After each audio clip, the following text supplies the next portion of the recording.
अस्सलामुअलैकुम गाइज़, क्या हाल है? मेरे सब ठीक ठाक होंगे, खैरियत से होंगे। आप देख रहे हैं सादी रिएक्ट्स यूट्यूब चैनल और आज मैं आपके लिए लेकर आया हूं आरिफ मोहम्मद ख़ान का जो इंटरव्यू था आपकी अदालत में, उसके पार्ट 1 के ऊपर हमने रिएक्शन दे दिया था क्योंकि वीडियो बहुत ही ज़्यादा लेंथी थी। जिस वजह मैंने आपको बताया था कि भाई ये वीडियो जो है 2 पार्ट्स के अंदर आएगी। तो आइए चलते हैं उसके नेक्स्ट पार्ट के ऊपर रिएक्शन दे।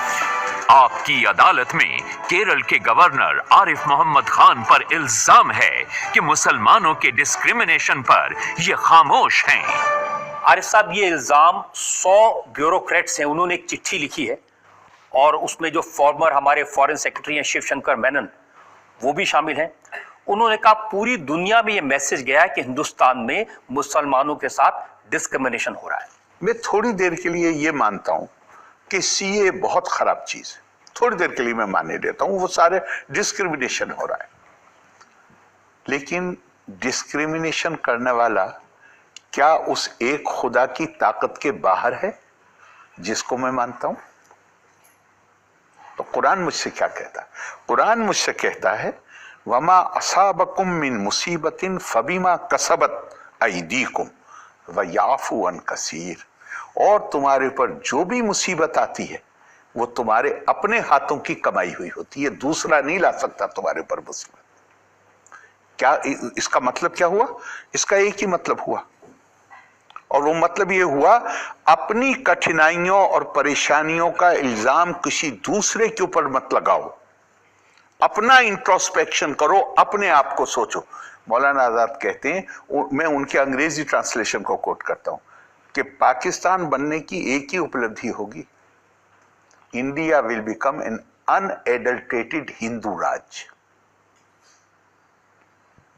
आप बीज जब बो रहे हैं उस वक्त आप ये ध्यान नहीं करेंगे कि इसके फल क्या आएंगे? आज यही तो मुझे हिंदू राष्ट्र को मैं बस वजह बताता हूँ। ये मौलाना मौलवी कहते हैं कि हिंदू राष्ट्र बनाने की कोशिश हो रही है। कोशिश का क्या मतलब है? मौलाना आजाद तो कह रहे हैं कि ये पाकिस्तान के बनने का मतलब ये है कि ये होगा, तो होगा। इनकी समझ में नहीं। मैं बताता हूँ आप हिंदू राज है, थोड़ी देर के लिए ये मानिए कि हिंदू राज है। हिंदू राज में नागरिकता का कंसेप्ट क्या है? हिंदू राज में नागरिकता का कंसेप्ट एक तो मैंने आपको बता दिया कि उत्तर में हिमालय और दक्षिण में समुद्र, जो यहां रहता है। और इससे आगे बताता हूं, हिंदू राज भारतेषु स्त्रिया पुरुषो नाना वर्णा प्रकृतिते नाना देव अर्चने युक्ता नाना कर्माणि कुर्वते। ये हिंदू स्क्रिप्चर से ही तो कोट कर रहा हूं ना मैं। तो उसमें क्या है? भारत की स्त्रियां पुरुष वो अलग अलग तरीके उनके हैं, अलग अलग नस्लों के वो लोग हैं, अलग अलग उनके पूजा अर्चना के तरीके हैं, अलग अलग उनके रस्म रिवाज। हिंदू राज में जिम्मी का कोई कंसेप्ट नहीं है। हिंदू राज में इसका कोई कंसेप्ट नहीं है कि अगर दूसरा आदमी आपसे अलग तरीके से इबादत करता है तो आप उसके अधिकारों को कम कर सकते हैं। है ही नहीं, है ही नहीं। लेकिन ये तो हर रोज पढ़ा रहे हैं कि ये आरएसएस के लोग, नागपुर में बैठे लोग हिंदू राष्ट्र बनाएंगे, पहले सीए लाएंगे, उसके बाद फिर एनपीआर लाएंगे, फिर एनआरएस लाएंगे और मुसलमानों को निकाल देंगे। असल में हमारी एक मजबूरी है। हम समझते हैं कि रजत शर्मा जी ब्राह्मण है। हमारी जो किताबें हैं वो जिस घर में रजत शर्मा जी पैदा हुए हैं उसकी बुनियाद पर रजत शर्मा जी को ब्राह्मण नहीं मानती। हमारी किताब कहती है ब्राह का मतलब विस्तार करना, एक्सपेंड करना। मन का मतलब दिमाग और दिल। जो शिक्षा ज्ञान प्राप्त करने में लगा हुआ हो और उस ज्ञान की प्राप्ति के बाद उसके नतीजे में उसका मन और मस्तिष्क का विस्तार हो गया हो, वो ब्राह्मण।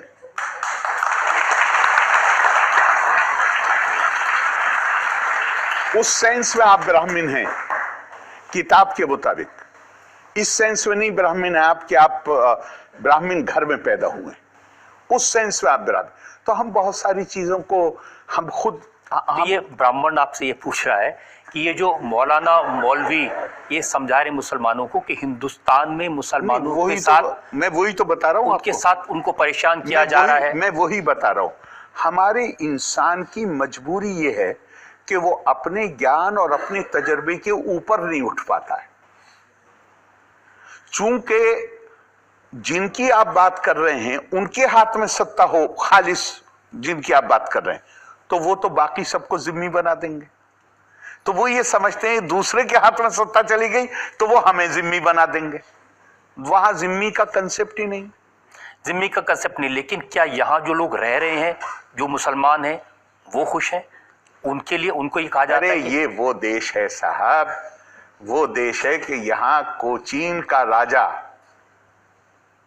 एक फरमान जारी करता है और कहता है 2 बेटे हैं तो ठीक है, लेकिन तीसरा बेटा होगा तो उसको मुसलमान करके पालना होगा। ये वो देश है। यहां पे आप अभी दिल्ली में चले जाइए, आप किस हिंदू को रोकेंगे? कौन हिंदू राष्ट्र रोकेगा?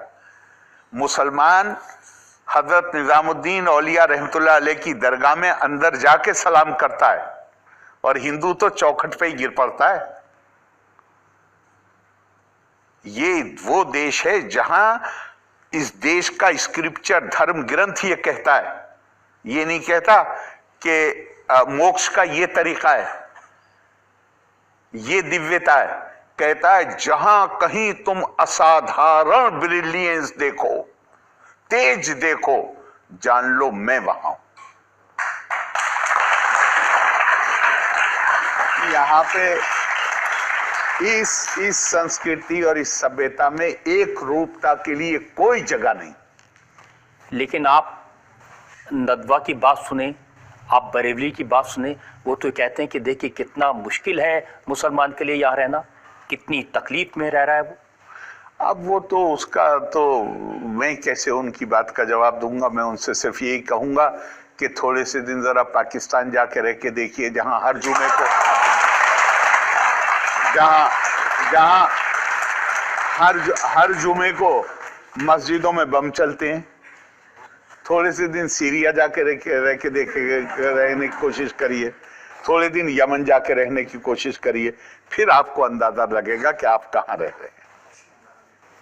लेकिन आरिफ साहब, जब होम मिनिस्टर ये कहते हैं कि ये दीमक की तरह है बांग्लादेश से आए हुए, टर्माइट नहीं, बिल्कुल। जो जितना मैं जानता हूं और मैंने खुद सुना है कि जो का पहली बात तो मेरा वो सक्षम है अपने आप को डिफेंड करने के लिए, लेकिन चूंकि ये गलतफहमी फैलाई जा रही है, उन्होंने उन लोगों के लिए कहा है जो इकोनॉमिक अपॉर्चुनिटीज के लिए गैर कानूनी तरीके से देश में आ रहे।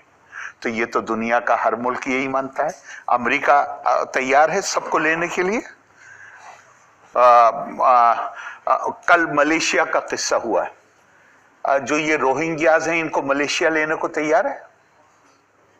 रोहिंग्या पे तो बेचारे पे बड़ा जुल्म हो रहा है, तो मलेशिया उन्हें तो ले सकता है। दूसरों को उपदेश देंगे, जरा अपने यहां 10 लोगों को लेके देखें तो हम जाने। वो तो इन्होंने मुंह से हो सकता कह दिया, दुनिया तो प्रैक्टिकली टर्माइट मानती है उन लोगों को जो गैर कानूनी तौर पे किसी देश में दाखिल होते, किसी भी धर्म के हों, जो गैर कानूनी तौर से आते, परसिक्यूटेड। दुनिया, पूरी दुनिया। बताया तो उनको ये जा रहा है कि ये उन्होंने मुसलमानों के लिए कहा। नहीं, वो खुद मना कर रहे। मैं कोई नहीं हूं कि मैं उनका डिफेंड करूं, वो सक्षम है। लेकिन जो मैंने खुद सुना है उनको बोलते हुए कि ये मैंने उनके लिए कहा जो रोजगार हासिल करने के लिए गैर कानूनी तौर पे देश में दाखिल हो रहे हैं। ये किसी धर्म विशेष के लोगों के लिए नहीं कहा। बहुत सारे, लेकिन मुझे नहीं पता, वो खुद अपना सक्षम है।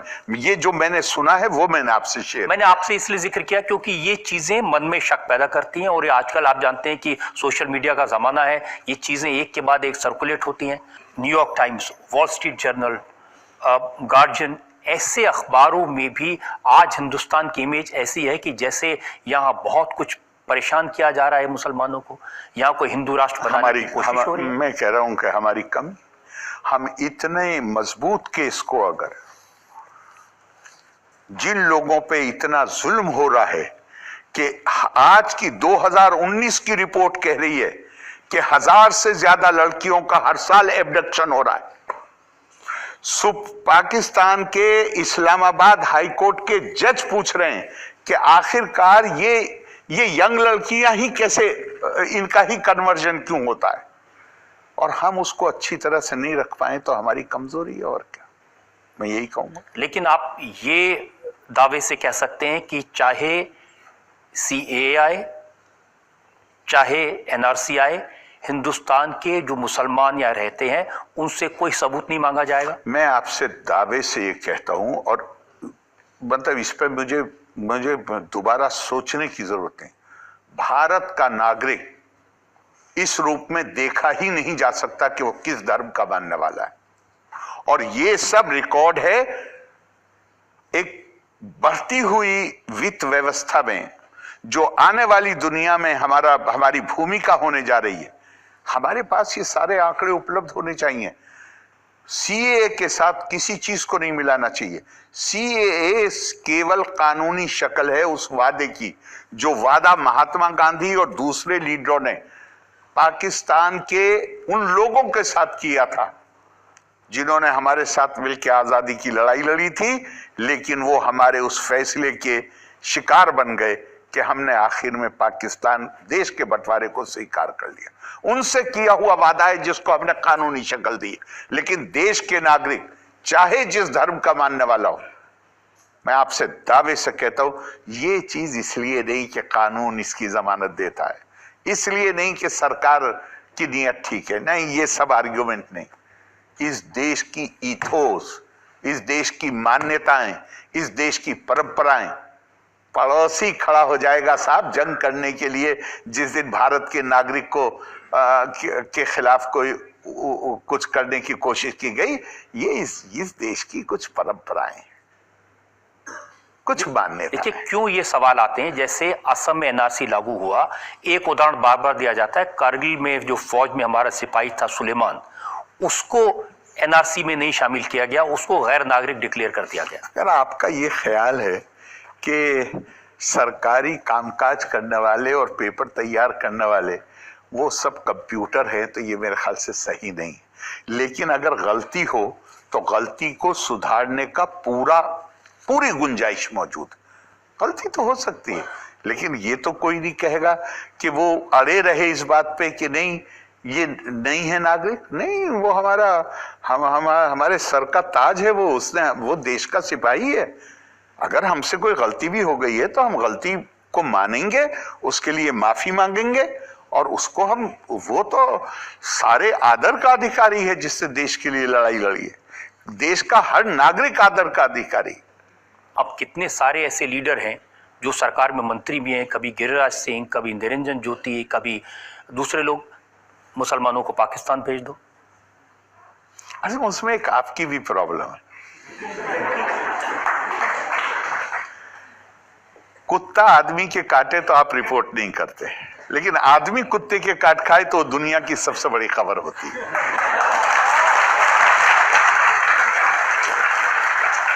ये बात सही है आपकी, क्योंकि कुत्ता आदमी को काटे तो नॉर्मल बात है। तो अब तो बस यही बात है।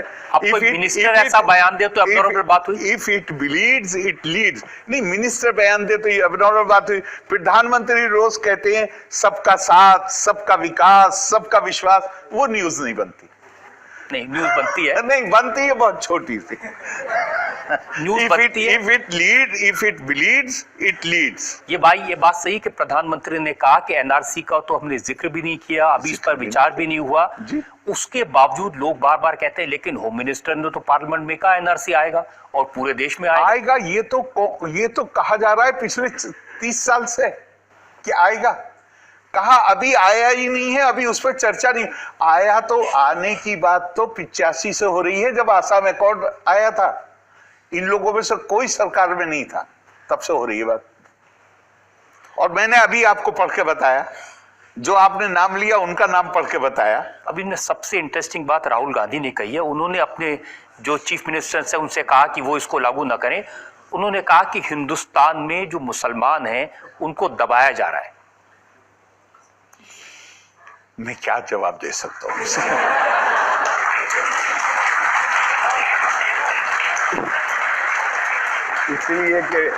इसलिए कि वो एक है ना कि बात निकलेगी तो बहुत दूर तलक जाएगी, बस इससे ज्यादा और कुछ नहीं कहना। जनता में से लोग सवाल पूछना चाहते हैं। जैसे कि बहुत बड़ी बड़ी हस्तियों ने भी इस पे जवाब दिया है, एनआरसी पे और या क्या नाम सीएए पे, तो क्या ये जैसे रिलीजन के एक पर्टिकुलर कम्युनिटी को छोड़ रखा है इन्होंने, तो ऐसी र्यूमर उड़ी हुई हैं दुनिया में, हमारे देश में बहुत सारी र्यूमर्स उड़ी हुई हैं और मुस्लिम्स के मन में बहुत बड़ी व्यथा आई हुई है इस समय ये, और मस्जिदों में भी हो रहा है। तो क्या इस बेस पे मेरा क्वेश्चन ये है, अगर ये देखा जाए तो ये आर्टिकल 15 जो है हमारा कॉन्स्टिट्यूशन का, जो कहता है no discrimination on the basis of race, caste, sex, religion, तो क्या उस बेस पे ये डिस्क्रिमिनेशन नहीं हो रहा है? ये डिस्क्रिमिनेशन तब कह सकते हैं कोई भी जब ये चीज नागरिकों को लेके हो। ये नागरिकों को लेके नहीं है, ये देश में गैर कानूनी तौर से दाखिल होने वालों के बारे में ये कानून है, और देश में गैर कानूनी तौर से आने वालों में दो कैटेगरी के लोग हैं। एक कैटेगरी वो है, मैं कितनी बार कहूं, कि जो अपनी जान बचा के भागे, जो अपनी बेटियों के अपहरण से बचने के लिए भाग रहे हैं, और एक वो हैं जो नौकरी करने के लिए आए, जिनके मन में व्यथा है। क्या वो ये मानते हैं कि पाकिस्तान में, या बांग्लादेश भी पहले पाकिस्तान का हिस्सा था, कि क्या वहां पे मुसलमानों को भी, उनका भी उत्पीड़न हो रहा है तो आगे बढ़िए और उस उत्पीड़न करने वाले देश को उसको कहिए कि ये जो काम 1947 में हुआ था इसको तोड़ो, बनने दीजिए फिर अखंड भारत, किस्सा ही खत्म हो जाएगा। लेकिन हमेशा ध्यान रखिए, पॉजिटिव डिस्क्रिमिनेशन की पॉलिसी हमेशा उस आधार पे बनती है जिस आधार पे नेगेटिव डिस्क्रिमिनेशन हुआ है। नेगेटिव डिस्क्रिमिनेशन पाकिस्तान में हुआ है उनकी धार्मिक आस्था के कारण। अगर भारत उस प्रॉब्लम को एड्रेस करना चाहता है तो भारत को उसी फैक्टर को एड्रेस करना पड़ेगा जिस फैक्टर की बुनियाद पे उनके साथ उत्पीड़न हुआ है, और वो है उनकी धार्मिक आस्था। भ्रम फैला हुआ है, असमंजस की स्थिति है, कंफ्यूजन है, लेकिन सब कुछ on the other hand well defined भी है, वेल स्प्रेड भी है। तो आपकी राय में इस समस्या का समाधान क्या है? मुझे बताइए, जिनके नाम उस कमेटी की रिपोर्ट में शामिल हैं वो सीए की मुखालफत कर रहे हैं, मैंने अभी आपको बताया नाम 2003, तो वो तो जानते बूझते कर रहे हैं। लेकिन एक बड़ी तादाद है जिन विचारों को वास्तविकता का पता नहीं है, उनको दुश्मन मत समझिए, उनके साथ प्यार से पेश आइए, उनको कहिए कि जो तुम्हें बताया जा रहा है ये सही नहीं है, एक बार बैठो, इस कानून को देखो, और ये पक्का जान लो कि अगर आसाम अकॉर्ड में 1971 की वोटर लिस्ट शामिल है तो बाकी देश में तो कहीं शिकायत हुई नहीं है कि 1971 के बाद घुसपैठी आए हैं। बाकी देश में तो बात की लिस्ट भी मानी जाएगी। इस देश के नागरिक चाहे जिस धर्म के मानने वाले हों, उनकी नागरिकता को न कोई खतरा है न कोई खतरा हो सकता है। एक और ब्रेक के लिए यहां रुक जाते हैं, एक और ब्रेक के बाद आपकी अदालत में आरिफ मोहम्मद खान पर सवाल आपका एक और। मौलाना आजाद ने कहा, मैं ये मानता था कि देश का विभाजन एक सैलाब की सूरत में आया और वो अपने साथ गंदगी बहा लेगी, लेकिन तुम्हारा बिहेवियर देख के मुझे लगता है कि कुछ गड्ढों में वो पानी रुका रह गया और उसमें से बदबू आ रही है।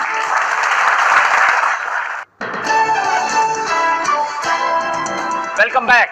आपकी अदालत में आज हमारे मेहमान हैं केरल के गवर्नर आरिफ मोहम्मद खान। आपकी अदालत में अगला हिस्सा।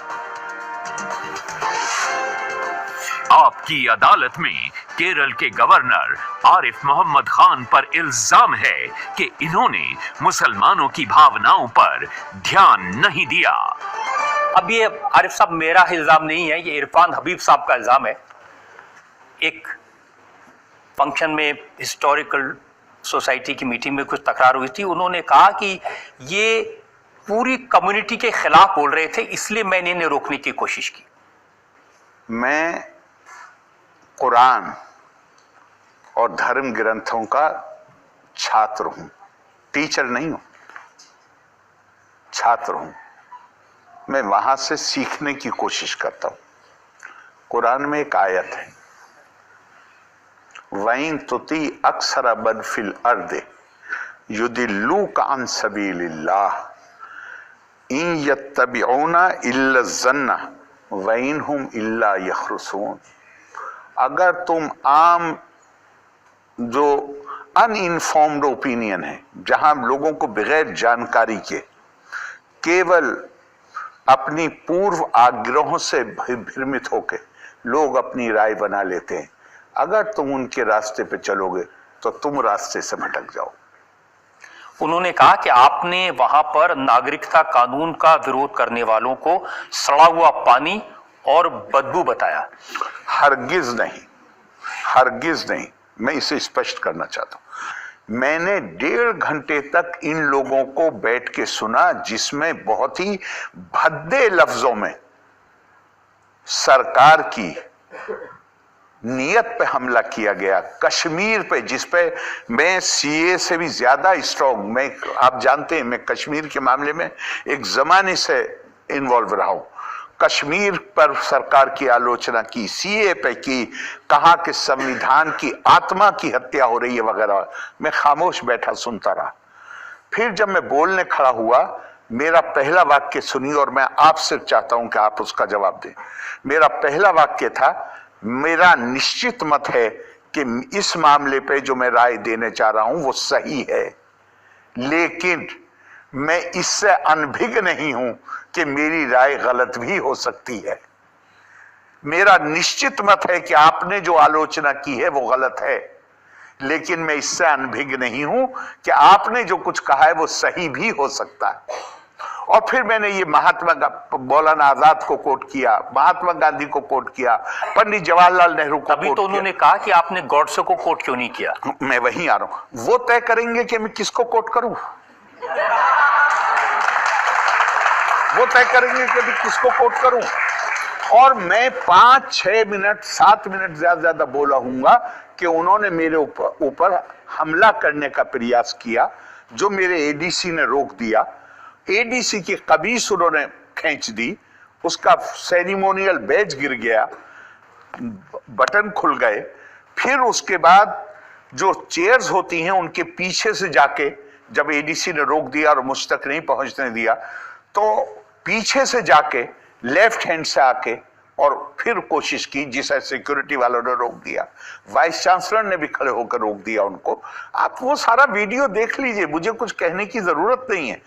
ये बुनियादी तौर पे मैं उस वक्त जब ये सोफे के पीछे से आ रहे थे, तो मैंने सामने देखा कि कुछ, मैं अलीगढ़ में ही रहा हूं और मैं यूनियन का प्रेसिडेंट जब हुआ हूं तो इनकी मुखालफत के बावजूद हुआ हूं, ये ध्यान रखिएगा। तो पुराने नहीं, मेरा जाति कोई नहीं है, वैचारिक तौर पे ये मेरे मुखालिफ। देखिए, वैचारिक तौर पर वो आपकी हर चीज, जैसे आप अगर आर्टिकल 370 हटाए जाने का समर्थन करते हैं तो इन लोगों को खराब तो लगता ही है। हाँ, वही बात मैं कह रहा हूं। तो मैंने उस स्टेज पर, आप यकीन मानिएगा, चूंकि कैमरे का मुंह हमारी तरफ था, इसलिए वो नीचे जो अलीगढ़ वाले थे चंद एक, जिन्होंने गालियों का इस्तेमाल शुरू किया, लिटरल गालियां, तब मैंने उनसे कहा, आपका यही तौर तरीका है जिसकी वजह से मौलाना आजाद 1949 में ये कहने पे मजबूर हुए थे।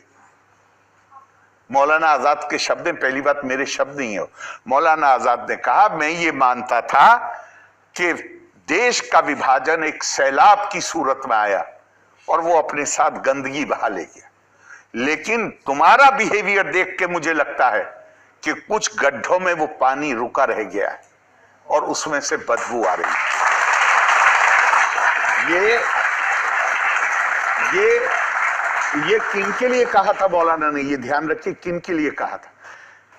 अलीगढ़ में मुस्लिम लीग का यूथ विंग इतना मजबूत था कि इन्होंने रेलवे स्टेशन पर, आजादी से 2-3 साल पहले, रेलवे स्टेशन पे इनको पता चल गया कि मौलाना आजाद ट्रेन से जा रहे हैं। ये सब इकट्ठे हो गए खामोशी के साथ स्टेशन पे, और पटरियों पे पड़ी हुई जो गंदगी होती है वो वहां से उठा के उसमें पैकेट में लेके और प्लेटफॉर्म पर खड़े हो गए, और जैसे ही गाड़ी रुकी मौलाना के कैबिन में घुस गए और उस गंदगी को मौलाना की दाढ़ी में मला। अब यही मुस्लिम लीगी देश के आजाद होने के बाद, अब मुस्लिम लीग तो चल नहीं सकती थी, ये कम्युनिस्ट बन गए। और लेकिन इनका वो जो अलगाववादी इनका सोच थी वो जू की तू बनी रही। तो ये कम्युनिस्टों की शक्ल में जो मुस्लिम लीगी हैं, उनके लिए मौलाना आजाद ने ये जुमला कहा था। और वो तो इंडियन हिस्ट्री कांग्रेस तो हर कोई जानता है, वो तो है ही, वो तो अपने आप को कम्युनिस्ट कहते हैं। लेकिन मैं तो ये मानता हूं मौलाना आजाद ने कम्युनिस्टों के बारे में भी नहीं कहा। जो मुस्लिम लीगी बदले हुए वातावरण में जिन्होंने कम्युनिज्म का आवेश पहन लिया था अपने आप को इस इल्जाम से बचाने के लिए कि हमने देश का बंटवारा कराया। तो जेएनयू में टुकड़े टुकड़े वाले ये वही लोग हैं? मैं जेएनयू का नहीं जानता, लेकिन अलीगढ़ में ये वो लोग थे जो मुस्लिम लीगी थे पुराने और अब कम्युनिस्ट बन गए थे, जिनको मौलाना आजाद ने कहीं आरिफ साहब ने मुसलमान, पहली बात आरिफ साहब का जुमला ही नहीं है, ये जुमला है मौलाना आजाद का। लेकिन मौलाना आजाद ने ये मुसलमानों के बारे में नहीं कहा, मौलाना आजाद ने ये उन मुस्लिम लीगियों के बारे में कहा जो देश के आजाद होने के बाद कम्युनिस्ट बन गए थे, लेकिन उसी अलगाववादी मानसिकता के साथ काम कर रहे थे। आपसे उन लोगों की यही शिकायत होती है, आप बहुत बेबाकी से बोलते हैं, इतिहास के जानकार हैं उससे बोलते हैं, और आप जिस तरह अंदाज में आर्टिकल 370 हटाए जाने का सपोर्ट करते हैं उससे तकलीफ तो होती है इन लोगों को। मैं सपोर्ट नहीं करता, मैं तो एक जमाने से उसको प्लीट कर रहा हूं, इसलिए कि मेरा मानना है कि 370 तो पंडित जी के जमाने में और इंदिरा जी के जमाने में खत्म हो गया था। अब तो उसका ढांचा रह गया था, खाली घर रह गया था। अब खाली घर, आप अपना घर खाली छोड़ दीजिए, उसमें भूत घुस जाते हैं। तो उस खाली घर में पाकिस्तान द्वारा स्पॉन्सर्ड आतंकवाद का भूत उसमें घुस गया था। उस आतंकवाद के भूत को निकालने के लिए उस खाली घर को तोड़ना जरूरी था। मैं तो एक जमाने से मैं इसका सपोर्टर नहीं हूं, मैं तो इस जमाने से ये बात कह रहा हूं। आप इतनी साफ साफ बातें करेंगे और वो लोग आपसे नाराज भी ना हो तो ये कैसे होगा? नहीं, मैंने कब कहा नाराज ना हो मैं तो कहता हूं उनको पूरा अधिकार है। और एक बात और आपको कहूं, सार्वजनिक जीवन में कौन आपसे खुश है, इससे ज्यादा महत्वपूर्ण बात मैं ये मानता हूं कौन आपके खिलाफ, कौन आपसे नाराज, और इनकी नाराजगी का मैं स्वागत करता हूं।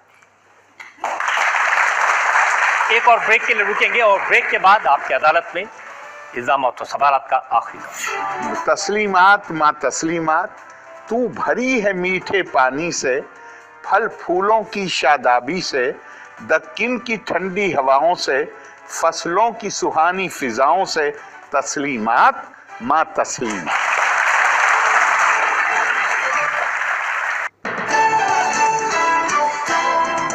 Welcome back. आपकी अदालत में आज हम मुकदमा चला रहे हैं, सवाल पूछ रहे हैं केरल के राज्यपाल आरिफ मोहम्मद खान से। आपकी अदालत में अगला हिस्सा।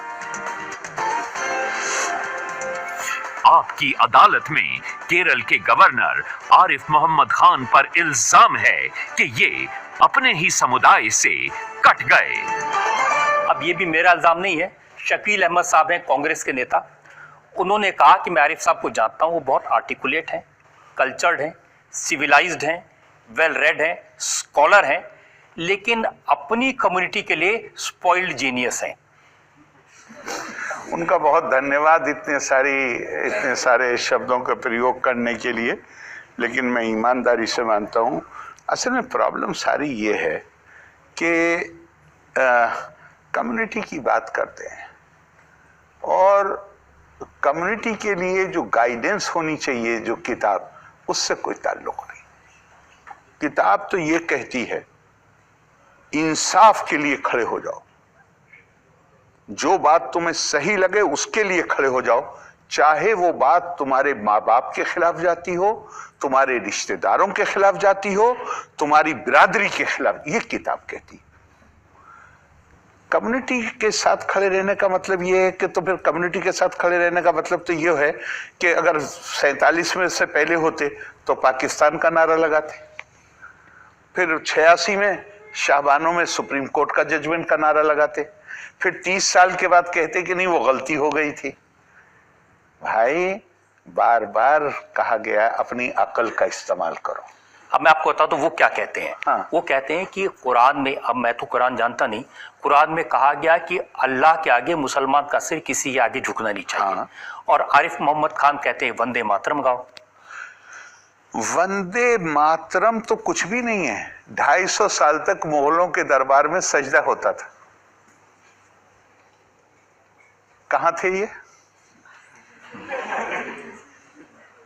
लोगों ने शिकायत करी, कहा कि मुगल हमसे सजदा करवाते हैं। तो जानते हैं उस वक्त इसी तरह के लोगों ने क्या कहा? उन्होंने कहा ये सजदाए उबूदियत नहीं है, उबूदियत कहते हैं बंदगी, ये सजदाए ताजीमी है, ये आदर का सजदा है, ये बंदगी का सजदा नहीं। मेरे भाई वंदे मातरम तो सिर्फ इतनी ही बात तो है कि मैं कह रहा हूं कि मां तुझे सलाम। मैं आपसे मैं इन्हीं लोगों से एक सवाल पूछना चाहता हूं, पैदा करने वाला कौन है? क्या है हमारी आस्था? पैदा करने वाला खुदा है? लेकिन उस खुदा ने हमसे कहा कि जन्नत जो है वो माँ के कदमों के नीचे। माँ तो कुदरत का बनाई हुई एक जरिया है ना पैदाइश का, लेकिन उस जरिए को कहा अपनी जन्नत इसके पैरों के नीचे तलाश करो। तो पैदा मैं भारत में हुआ हूं, ये ऊपर वाले का फैसला है, कर्मों का फैसला जो भी है, लेकिन जिस मुल्क का पानी पीता हूं, जिस मुल्क का अनाज, उसके खेतों का उगा अनाज खाता हूं, जिसकी हवा में सांस लेता हूं, जहां जिसने जो सब कुछ दिया है, अगर मैं उसको कहूं कि मां तुझे सलाम, तो इन्हें ये सजदा नजर आता है? वो इसलिए कहते हैं, वो कहते हैं आज़ादी की लड़ाई में जो मुस्लिम लीडर्स थे उन्होंने विरोध किया था वंदे मातरम। इन्हें बेचारों को ये भी नहीं पता है, सारी समस्या यही है। Ignorance is not solution of the problem. पहला आदमी जिसने वंदे मातरम पर एतराज किया था कोई मुस्लिम लीडर नहीं था, गुरुदेव रविंद्रनाथ टैगोर थे। ब्रह्मो समाज था जिसने एतराज किया था। उनके एतराज के बाद कुछ मुसलमानों ने भी एतराज किया। उसके बाद एक कमेटी बनाई गई, उस कमेटी ने एतराज वाले हिस्सों को अलग कर दिया, और जिस सूरत में वंदे मातरम को हमारी संविधान सभा ने राष्ट्रीय गीत, राष्ट्रगान नहीं, नेशनल एंथम नहीं, नेशनल सॉन्ग के तौर पर स्वीकार किया है, ये वो हिस्सा है जिस पर गुरुदेव रविंद्रनाथ टैगोर ने अपनी सहमति दी। और पहला सेशन गुरुदेव बनारस में हुआ है इस कमेटी के बाद, जिसमें गुरुदेव रविंद्रनाथ टैगोर ने इसका संगीत दिया है और उनकी भतीजी ने इसको गाया है। इन्हें बेचारों को यह भी नहीं पता कि एतराज किसने किया था। रफी अहमद किदवाई साहब ने अपने पानियर को दिए हुए अपने इंटरव्यू में कहा है कि जिन्ना मेरे बगल में खड़े होकर वंदे मातरम गाए हैं, लेकिन जब जिन्ना ने पाकिस्तान का नारा लगा दिया उसके बाद जिन्ना को इसमें बुत परस्ती नजर आने लगी। लेकिन इन लोगों को यह भी मालूम है कि आपने वंदे मातरम का उर्दू में तर्जुमा किया। मैंने तर्जुमा इसीलिए किया, आप सुनेंगे तो आपको हंसी आएगी। मैंने तर्जुमा रात को तर्जुमा किया, सुबह अपने एक मित्र को, उस जमाने में नदवे से फतवा आया था, तो मैंने लखनऊ में अपने एक मित्र को वो भेजा और मैंने कहा कि ये मत बताना कि किसने तर्जुमा किया है, ये भी मत बताना कि वंदे मातरम का अनुवाद है, ये उन्हें दिखाना, उनसे कहना इसमें कुछ काबिल एतराज बात है, कुछ आपत्तिजनक है इस्लामी दृष्टिकोण से, और फिर मुझे, और जब वो राय दे दें तब उन्हें बताना कि ये वंदे मातरम का अनुवाद है। उनका थोड़ी देर में मुझे फोन आया कि वो कह रहे हैं कि इसमें तो कुछ भी आपत्तिजनक नहीं। तो आपत्तिजनक चीज एक ही है, वो है इग्नोरेंस, जहालत। जिस चीज को हम नहीं जानते वो आपत्ति। अब जब अब इन्होंने क्या, अब इन्हें कुछ नजर ना आए उसमें कि भाई ये अनुवाद है इसका, संस्कृत तो आपको नहीं आती ना, नहीं आती, ये इसका अनुवाद है, इसमें बताइए क्या आपत्ति है। क्योंकि साहब होता, आरिफ साहब ने खुद कहा है कि आजाद तर्जुमा है, ये कैसे मान लिया जाए ये सही है। दिल्ली यूनिवर्सिटी के संस्कृत के प्रोफेसर जो हेड ऑफ द डिपार्टमेंट मुझे फोन करके, अगर मैंने अनुवाद गलत किया है तो वो किसको बताना चाहिए, जो संस्कृत का जानने वाला है। वो मुझे फोन करके कह रहे हैं कि आरिफ साहब मेरी आंखों में आंसू आ गए, ऐसा शानदार आपने अनुवाद किया। और जिनको आती नहीं संस्कृत वो कह रहे हैं कि ये कैसे मान लें कि ये सही अनुवाद। अब इसका क्या इलाज?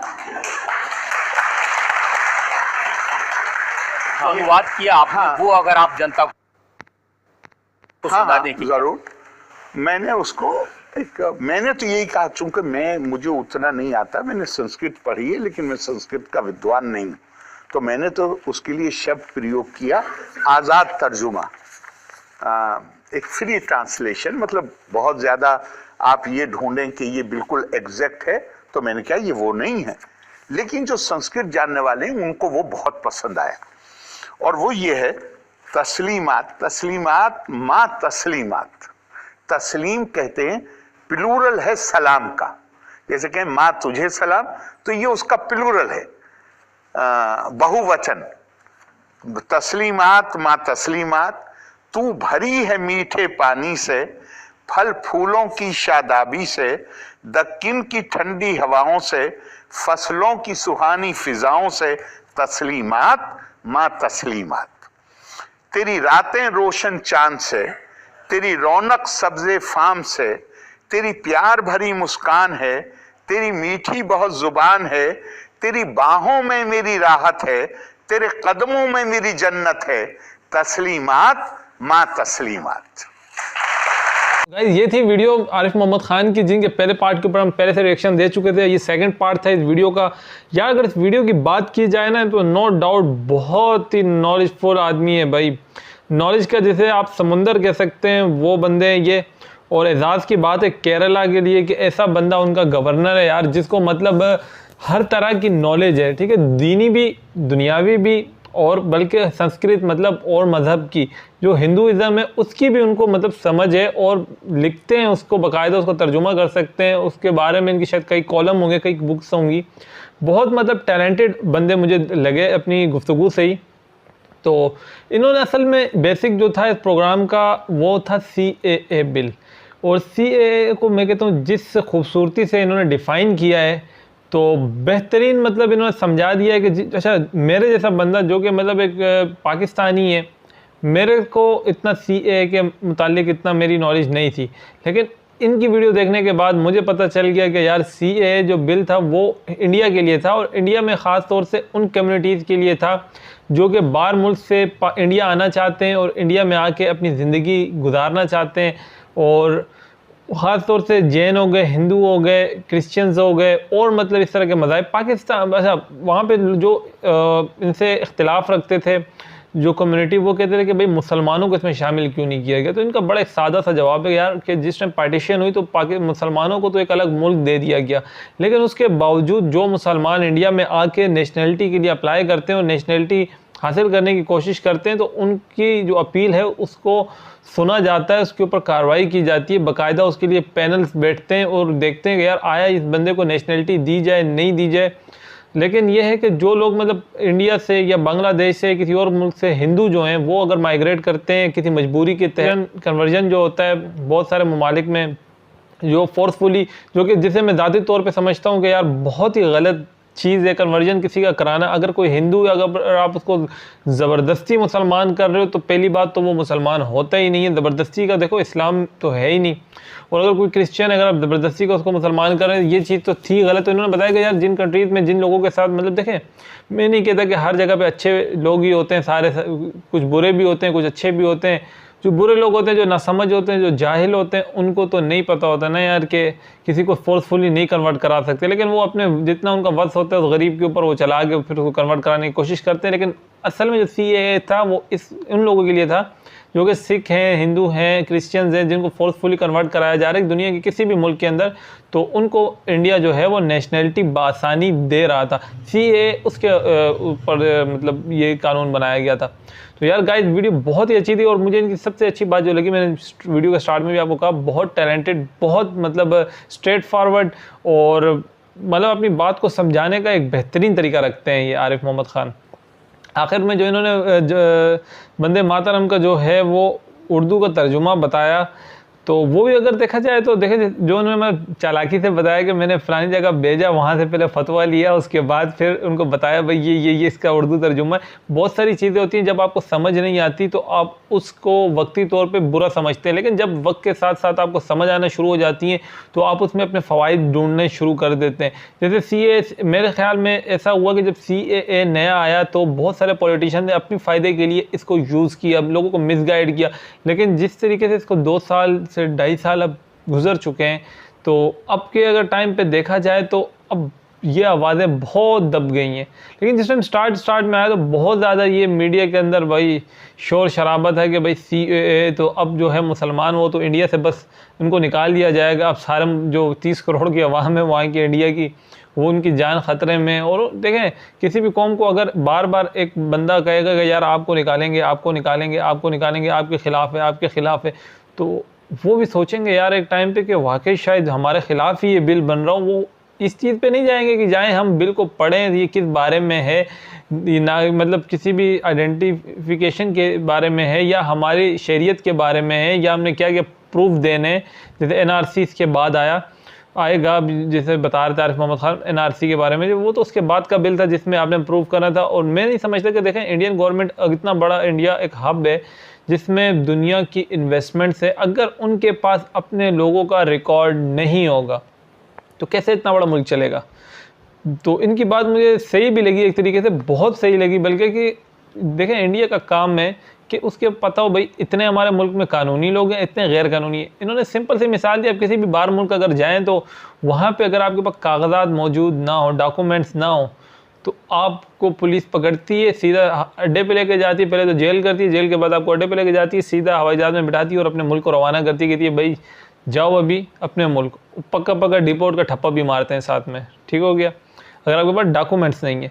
तो ये चीज़ अगर इंडिया कर रहा है, इंडिया अपने मुल्क में किसी गैर कानूनी बंदे को रहने की इजाज़त नहीं दे रहा, तो ये तो उनकी आवाम का फ़ायदा है। और क्योंकि जो गैर कानूनी आते हैं वो जॉब अपॉर्चुनिटीज़ जो होती हैं, क्रिएट होती हैं, उनके ऊपर तो वो काबिज़ हो जाते हैं, तो जो वहाँ के नेशनल लोग होते हैं उनको तो वो फ़ायदा ही नहीं मिलता है। गाइज़ ये थी वीडियो, अगर आपको अच्छी लगी और आप चाहते हैं कि इस तरह की और वीडियोस के ऊपर मैं रिएक्शन दूं तो लाजमी मुझे कमेंट्स में बताइएगा। और इसी के साथ साथ जो कि नए हैं यार, अभी तक आपने सब्सक्राइब नहीं किया यार, अभी जाएं सब्सक्राइब करें, वीडियो को शेयर करें अपने दोस्त अहबाब में, फैमिलीज़ में, ताकि आपके जो फैमिली मेम्बर हैं या दोस्त अहबाब है वो भी सब्सक्राइब करें यार चैनल को। तो गाइज़ मिलते हैं इंशाअल्लाह ताला फिर नेक्स्ट वीडियो में। अस्सलाम।